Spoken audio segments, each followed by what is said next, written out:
Hey guys, it's me, Miss Jamie with Botetourt County Libraries, and today we're going to focus our story time on kindness. If you've been paying attention to Miss Megan and Miss Jackie this week, then you've heard a few great stories about kindness, and I thought I would share a fairy tale that deals with kindness.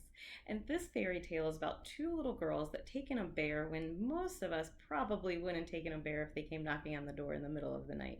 But they were so kind, they took care of this bear, and you'll have to stick around and see what happens. So I thought we'd start our story time with a few songs about bears. I hope you enjoy. My first song about bears isn't just about bears. It's actually a song we sang a few weeks ago about a little green frog. But we've added some new verses, one about a bear and one about a turtle. I think you're going to like both these verses. And I added the turtle one today because in a few weeks, we're going to have another fairy tale that we have to read about a tortoise. So I thought we could do the song today, practice it, and then we could do it again in a couple weeks. So, the little green frog, and we get to do a few things with our mouth and our hands that are fun. Ready? You ready to sing with me? So we start, we're going to be sticking our tongues out like a frog. We go, ah. Ready? Can you do that? Ah. All right, let's sing.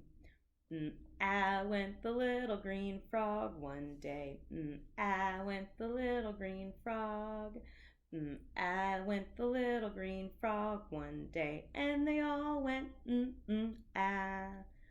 But we know frogs go sha-na-na-na-na, sha-na-na-na-na, sha-na-na-na-na. We know frogs go sha-na-na-na-na. They don't go ah. We're gonna do a fish now. Ready? Bloop bloop went the little blue fish one day. Bloop bloop went the little blue fish. Bloop bloop went the little blue fish one day, and they all went bloop bloop bloop. But we know fish go kissy kissy kiss, kissy kissy kiss, kissy kissy kiss. We know fish go kissy kissy kiss. They don't go bloop bloop bloop. Now for the bear. Ready? Grr, grr, went the big brown bear one day. Grr, grr, went the big brown bear. Grr, grr, went the big brown bear one day. And they all went grr, grr, grr. But we know bears go huggy, huggy, hug. Huggy, huggy, hug. Huggy, huggy, hug. We know bears go huggy, huggy, hug. They don't go grr, grr, grr. All right, the last one, the turtle. Ready? Slow, slow went the little green turtle one day. Slow, slow went the little green turtle.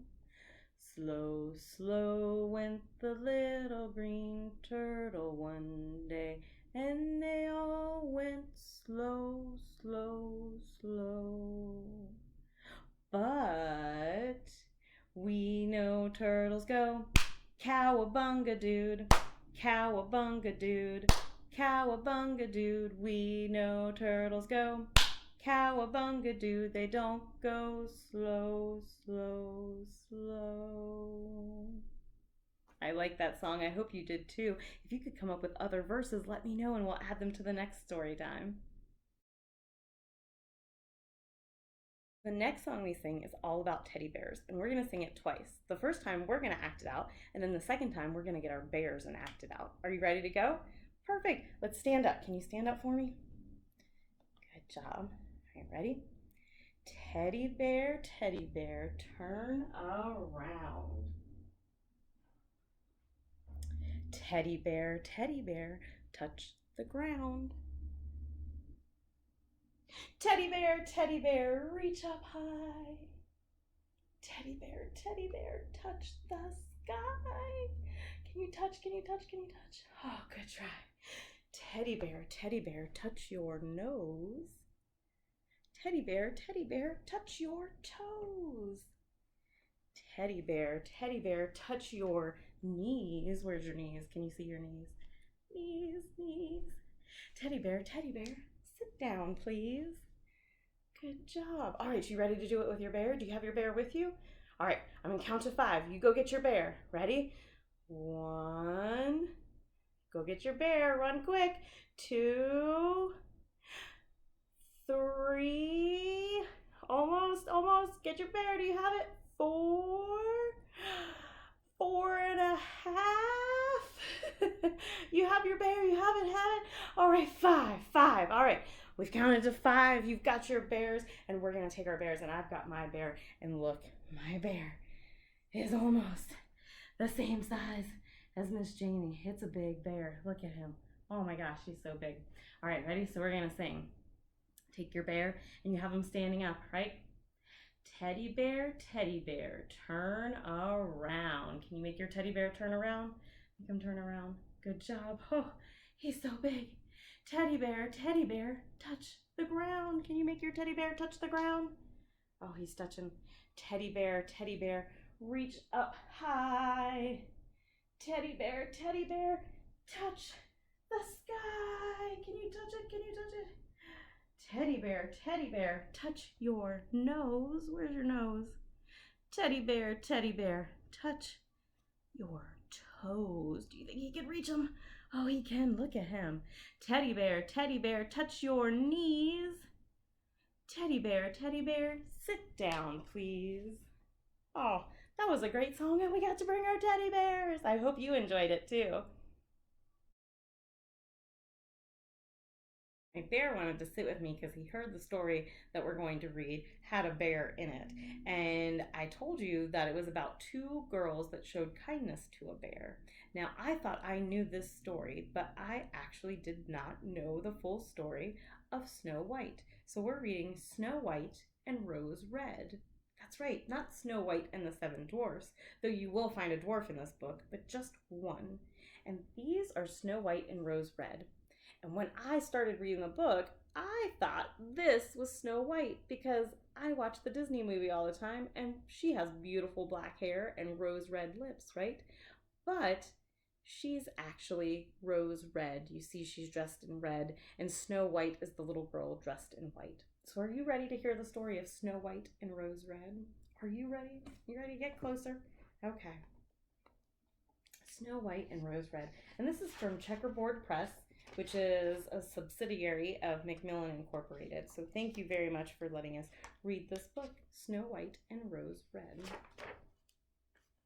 There was once a poor widow who lived in a little cottage with her 2 children, Snow White and Rose Red. And they were so named because of the bushes, the rose bushes that grew in the front of the house. Do you see the white roses and the red roses growing? And these little girls, they were super sweet and super kind. They were the best children ever. Their mother was so lucky, and they loved each other so much, and they agreed that they would never, ever separate. They were going to be together forever. Often, the children would run deep into the woods and play. They would feed the hare and the fawn, and you're probably saying, how do you feed hare? That's not the hare I'm talking about, silly. I'm talking about the little rabbit here, and the fawn is the baby deer. Do you see that little rabbit and deer? The hare and the fawn? They're so pretty, and they're eating right out of Snow White and Rose Red's hands. Those little girls must be really kind for those animals to come over and sit there and eat. In the evenings, the mother would say, "Go, Snow White, and bolt the door." And then the 3 of them would sit around the fire, and while mother read a book, and the little girls would spin yarn. By their side laid a little lamb. Do you see the little lamb? And right behind them was a beautiful white dove. Do you see the dove? Can you see the bird?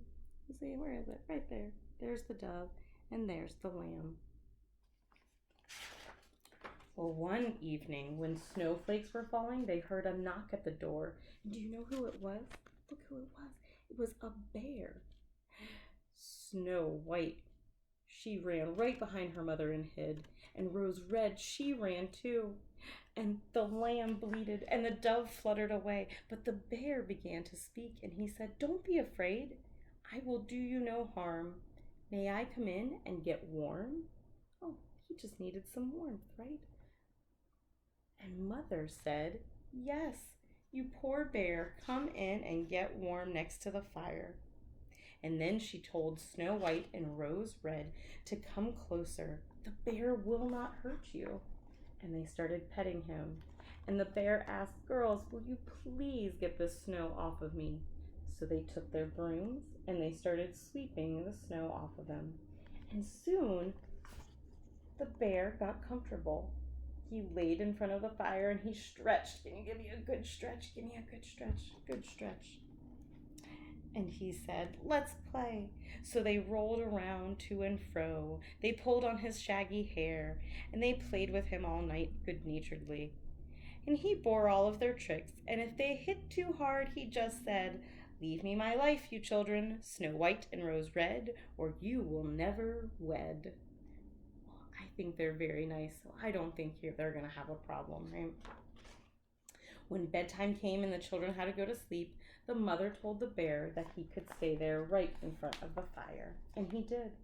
And in the morning he got up and he went back into the woods. And every night he would come back and he would get warm next to the fire and play with the two little girls. But one morning when spring had returned and everything was green, look over here, we have all the snow and the blue and it's dreary, but now the spring is back and we've got greens and whites again, right, little bear? He told Snow White that he couldn't return for the entire summer, and she was really sad about that. But as he passed through the door, she noticed that his hair got caught on one of the bolts, and she swore she saw some gold under his hair. But the bear ran off really quickly, and he was soon hidden among the trees. Could the bear be made of gold? I've never seen a gold bear before. I wonder what's going on. Well, sometime later, the mother sent the girls out into the woods to gather sticks, and they came to a tree that was lying across the path, and there was a dwarf with a wrinkled face and snow white beard. The end of his beard was caught in the split of the tree, and the little man was trying to free himself. He glared at the children. Are you going to pass by without offering any help? Oh, he doesn't sound very nice, does he? What have you done, little man? Asked Rose Red. I wanted to split the tree to get some wood for my fireplace, and my beard got caught. Well, the children tried and tried to free the dwarf, but they just couldn't do it. So finally, Snow White pulled her scissors from a pocket and cut off just the end of the beard. And as soon as the dwarf was freed, he snatched up his sack, and the children saw that it was filled with gold. He threw it over his shoulder and marched off grumbling, stupid people, to cut off a piece of my beautiful beard. Ugh! He is not happy. But how were they supposed to get the beard out? I don't know. It was very nice of them to stop and help him. Well, sometime afterward, look what happens. The girls are by the river, and they're fishing. And who do they run into but the dwarf? And what has happened to the dwarf? Can you see? His fishing line has gotten caught in his beard, right? Right in his beard again. So, of course, the girls ask, what are you doing? I am not quite such a simpleton as that, replied the dwarf. Don't you see that my beard is caught in my fishing line and this fish is pulling me in? Well, Snow White and Rose Red tried to untangle the dwarf's beard, but they could not. So Snow White pulled out her scissors again and cut off another piece of the little man's beard. Well, the dwarf cried in great rage.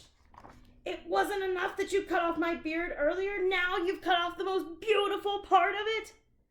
And with these unkind words, the dwarf took a bag of his precious stones and slipped away to his cave. But look, when he picked up his bag, what's underneath the bag? Right, gems. I wonder if he's going to come back and get them. Well, not many days later, the children happened to pass the place where the dwarf had shaken out his bag of precious stones, thinking nobody was near. The bright stones glittered so that Snow White and Rose Red stopped to admire them. Do you see? That's a lot of stones to leave there. I wonder if the little man will be back. Well, all of a sudden, the dwarf appeared. And who else appeared? "Why do you stand there gaping?" he raged. Suddenly, there was a loud, roaring noise, and a great bear came running out of the forest. The dwarf jumped up, but he could not reach his cave before the bear overtook him. "Spare me, my dear prince, spare me!" he cried out in fear. "I'll give you all of my treasures. What have you to fear from a little man like me? Just take everything I have." But there are two girls. "Take them instead," he said. What? He was willing to sacrifice the girls? He is very mean. But the bear gave the dwarf a single blow. Oh, he just hit him. Oh, be careful. And the children were running away. The bad-hearted dwarf did not move after the bear hit him.